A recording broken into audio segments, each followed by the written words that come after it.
see what it is. Alright, so I'm in my Tokyo apartment right now, and I've seen this amazing place. You've probably seen this before, and I think it's like a huge staircase is what I've heard, or a stairwell. I've tried to find it, but I haven't really got concrete evidence that this is the actual right location because it is all in Japanese. So the plan is to go and actually find this spot and photograph it, but I don't know, it could be the completely wrong spot. I guess there's only one way to find out.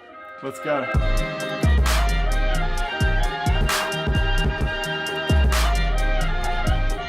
Alright, so essentially what's just happened is I went out last night and I may have had a couple of drinks and I might be slightly hungover today. I was in my apartment most of the day today, so I sort of lost track of time. When I went to the train station, it was all good. I get out to go to this place that I was talking about before, and it's just completely dark. Like the second I come out, I'm like, oh fuck, I've lost track of time. The sun had actually set whilst I was on the train ride. So we're gonna go head over to this train station. I want to try get sort of like a train station sort of vibe shot with maybe someone standing on the platform. I don't know, anything better than nothing. But yeah, we'll go try to do that now.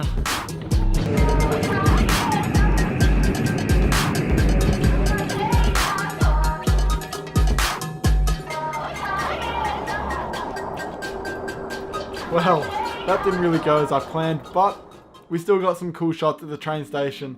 The reason that I wanted to go to that train station in particular is because of the way that it curves around. I think that adds to the photo, makes it a bit cooler rather than just a straight train station. So with the first photo here that I got, it's just sort of a portrait of a guy sitting in a train like an old Asian man. It looks cool. I think it's got a lot of character and you can see that in his face, which is why I like the photo. With the next photo here, this is the one that I actually wanted to get. The thing that I like about this photo is it's got depth. We have people on the left here, which fills up the negative space of the photo. And then we have obviously the guy in focus here, which is the main subject. And he stands out because I used the 70-200, which is one of my favorite lenses. And for the last photo, I decided to switch it up. I changed over to my 24-70 and I shot this photo at 24mm. And it took me 3 times to get the photo that I wanted. The first one here is a faster shutter speed. And as you can see, there's no movement in the image.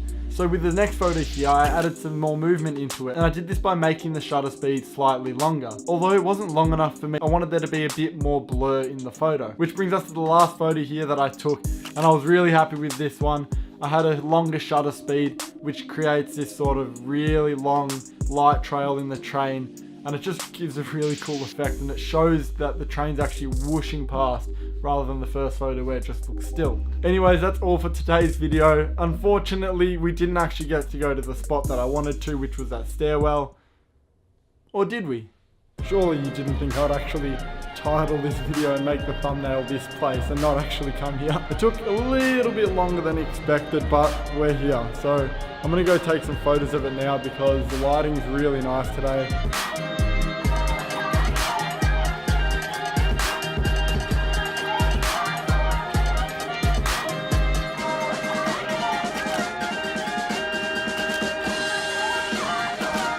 But yeah, that pretty much brings us to the end of today's video. If you did like it, maybe consider giving it a like and subscribing to my channel. As always, stay inspired, keep creating, and I'll see you in the next one.